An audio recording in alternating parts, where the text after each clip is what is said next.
Alleluia, pace a tutti, siamo nella gioia ancora di essere alla presenza dell'Eterno, alleluia, per ancora lodarlo, questo momento di adorazione, di preghiera, questo un'ora di preghiera e adorazione, vogliamo adorare il nostro Dio, vogliamo glorificarlo, vogliamo innalzare il suo nome, vogliamo pregarlo per le nostre comunità, vogliamo pregarlo per le guide spirituali delle comunità, vogliamo pregare che lo Spirito Santo vieni, amen, e che la parola del Vangelo, che la parola di Dio sia in azione nelle nostre vite, che sia potente nelle nostre case, nelle nostre vite, nelle nostre benedizioni, nel nome di Gesù. Alleluia. Vogliamo ringraziare Dio ancora che Egli ci dà l'onore di entrare nella sua presenza per lodarlo, per adorarlo, per glorificarlo. Noi abbiamo il potere che ci è stato dato da Cristo Gesù. La Bibbia dice in Luca capitolo 10-19, Cristo disse: io vi ho dato il potere di camminare sopra serpenti e scorpioni. È un potere che non viene da noi, ma viene dalla vita di Cristo. Amen. Noi sappiamo che Cristo ha vinto, Egli ci ha dato un potere, alleluia, di camminare, di dominare i demoni, di dominare gli spiriti. Satana cerca ogni tanto di infastidirci, ma lui sa che è sconfitto per l'autorità e la potenza che è in Cristo Gesù. Amen. Vogliamo inclinare il nostro capo e lodare il Signore. Signore, ti vogliamo ringraziare per la possibilità che tu ci dai di essere alla tua presenza, per lodarti, per glorificarti, per adorarti. Sei degno di essere lodato e glorificato. Spirito Santo, abbiamo bisogno di te. Vieni a guidare, vieni a prendere l'autorità in questa preghiera e adorazione. Guida ogni cosa, disponi i nostri cuori, che i nostri cuori siano umili alla tua presenza. Signore, usati di noi gloriosamente. Usati di noi, rendici sensibili davanti alla parola dell'Eterno, rendici sensibili davanti alla presenza di nostro Dio. Vieni e glorificati, vieni e manifesta la tua potenza. Spirito di Dio, ti invochiamo. Prendi autorità in questo luogo, prendi autorità nelle nostre vite, prendi autorità in questa chiesa. Spirito dell'Eterno, Spirito dei 420, soffia in mezzo a noi, soffia, Spirito Santo, soffia nel nome di Gesù, soffia con potenza. Vieni a liberare le nostre vite, vieni a ristorarla, vieni a guidarci. Noi che abbiamo ricevuto l'autorità da Cristo, nel nome di Gesù, il benedetto in eterno. Amen. Amen. La parola che mediteremo insieme si trova nei Atti degli Apostoli, capitolo 16, versetto 31. Amen. Alleluia. Atti degli Apostoli, capitolo 16, versetto 31. La parola dice così: glorificato sia il nome di Dio. Ed essi risposero: credi nel Signore Gesù e sarai salvato tu e la tua famiglia. Alleluia. Noi sappiamo la storia, la conversione del carceriere di Filippi. Amen. Alleluia. Vediamo nel versetto 9, dice: il carceriere chiesto un lume balzo dentro e tutto tremante si gettò ai piedi di Paolo e di Sila, poi li condusse fuori e disse: signori, che devo fare per essere salvato? Che questo sia la parola che tu possa dire, oh amico mio, amica mia, in questo orario di pranzo, che nel tuo cuore questo sentimento di pensare, di meditare nella mente: che devo fare io per essere salvato? Che c'è dopo la morte? Che cosa devo fare? Perché vivo e poi devo morire? E che dentro di te ci sia il desiderio di conoscere il tuo creatore, cioè Dio. Alleluia. Il carceriere di Filippi dice: che devo fare? Si rivolge ai uomini di Dio, cioè Paolo e Sila, dice le scritture, e chiede: che devo fare per essere salvato? E Paolo, la Bibbia dice, e Sila risposero, ed essi risposero: credi nel Signore Gesù e sarai salvato, non soltanto te, dice le scritture, ma anche tutta la tua famiglia. E per quello noi credenti, salvato per grazia, che serviamo l'Eterno, che il cielo e la terra, l'Eterno vede che noi viviamo una vita di santificazione, una vita secondo la sua parola, secondo i suoi comandamenti, secondo il suo cuore, secondo il suo volere. Noi dobbiamo appoggiarci su questa parola e proclamare: Padre, tu hai detto che se noi crediamo, se noi ti accettiamo, se noi ti invitiamo ad entrare nel nostro cuore, essere il nostro Signore personale e Salvatore, tu non ti fermerai soltanto a salvare noi, ma tu salverai tutta la nostra famiglia, perché questo dice la tua parola. Dio ci ha lasciato un testamento e quel testamento è la Bibbia. C'è tutto dentro, tutto ciò che hai bisogno. Non so cosa è che hai bisogno. La cosa più fondamentale è salvezza dell'anima. Cristo ce lo dà. Se sei un uomo, un giovane, una giovane ragazza, il desiderio di sposarsi, di avere figli, è dentro il testamento. Il desiderio di avere un posto di lavoro è dentro il testamento. Il bisogno di denaro, alleluia, è dentro il testamento.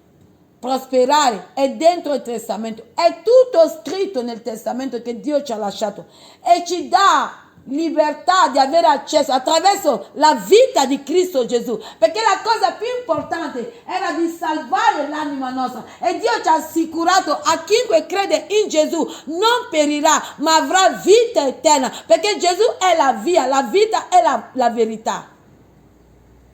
E questo anche il Signore ci ha dato, perché noi dobbiamo dominare ogni spirito che osa attaccarci. Noi dobbiamo dominarli, non avere paura di loro e proclamare come l'Eterno ha salvato noi, salva anche tutta la nostra famiglia.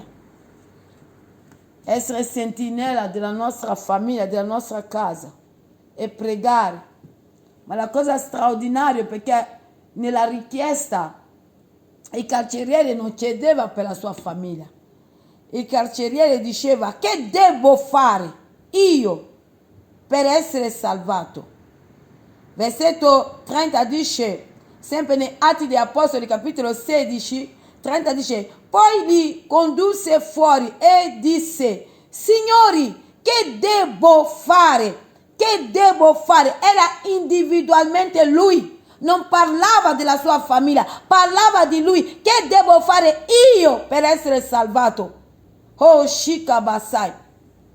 Allora gli uomini di Dio, cioè Paolo e Sila, vanno oltre e dicono: credi nel Signore Gesù e non sarai salvato solo tu, ma dicono: sarai salvato tu e tutta la tua famiglia. Questa parola è spirito e vita, e prende vita in noi, prende vita nelle nostre famiglie, prende vita nella nostra comunità e prende vita in te, fratello, sorella mia, amico, amica mia, nel nome potente unico di Cristo Gesù.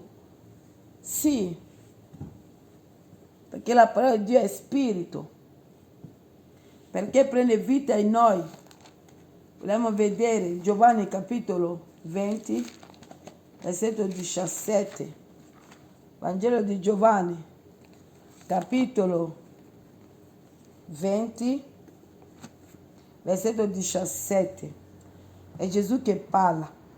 Gesù le disse: non trattenermi, perché non sono ancora salito al Padre, ma va dai miei fratelli e di loro: io salgo al Padre mio e al Padre vostro, al Dio mio e Dio vostro. Alleluia. Noi riceviamo salvezza nel credere in Gesù Cristo. E la cosa straordinaria è che Paolo e Sila, uomini di Dio, dicono al carceriere: la salvezza è talmente grande, la salvezza, la potenza della grazia è così straordinario che non soltanto tu sarai salvato, ma questa grazia non soltanto te è rivolta, ma tutta la tua famiglia. E perché? Perché Gesù dice: dal momento che noi l'accettiamo e crediamo in Lui, noi diventiamo figli di Dio. Noi siamo figli di Dio.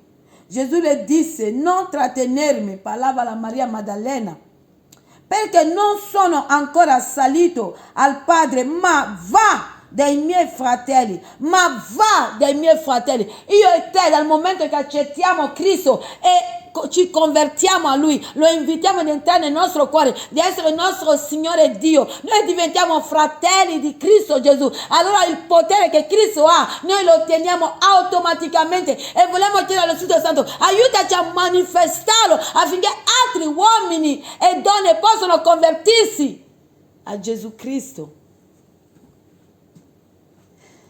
Benedetto è il nome del Signore. Ma va dai miei fratelli. Gesù manda Maria Maddalena di andare. Alleluia. Va, ma va dai miei fratelli e di loro, io salgo al Padre mio e al Padre vostro, al Dio mio e al Dio vostro. Noi diventiamo figli di Dio. Satana cerca di toglierci la pace, Satana cerca di spaventarci, ma Satana non può nulla, perché la parola di Dio in essa che anche lui è stato creato. E attraverso questa parola dice, io e te siamo figli di Dio e dobbiamo avere quel carattere di sapere chi siamo e che autorità abbiamo. Dobbiamo smettere di piangere e di addossarci tutto ciò che è negativo. No, dobbiamo sapere chi siamo e manifestare il carattere di figli di Dio, determinato davanti a Satana, resisterlo e combatterlo nel nome di Gesù Cristo. Perché noi sappiamo chi siamo attraverso il testamento che Dio ci ha lasciato, che io e te, fratello mio, amica mia, sorella mia, siamo figli di Dio vivente. Perché questo dice la parola, questo dice le scritture. Gesù la manda e dice, ma va dai miei fratelli e di loro, io salgo al Padre mio e Padre vostro, al Dio mio e Dio vostro. Questo dice la parola che proviene dalla bocca di colui che ci ha dato la sua vita, che ha versato il suo sangue, e affinché chiunque crede in lui non perisca, colui che è l'unico mediatore tra noi e il Padre, cioè Cristo Gesù. Egli dice, vai Maria Maddalena e di ai miei fratelli che io salgo al Padre mio, al Padre vostro. Questo, allora io e te siamo figli del Dio vivente, allora possiamo entrare attraverso lo Spirito Santo nel manifestare la potenza di quel Dio. Sì, nel nome di Gesù Cristo. Alleluia.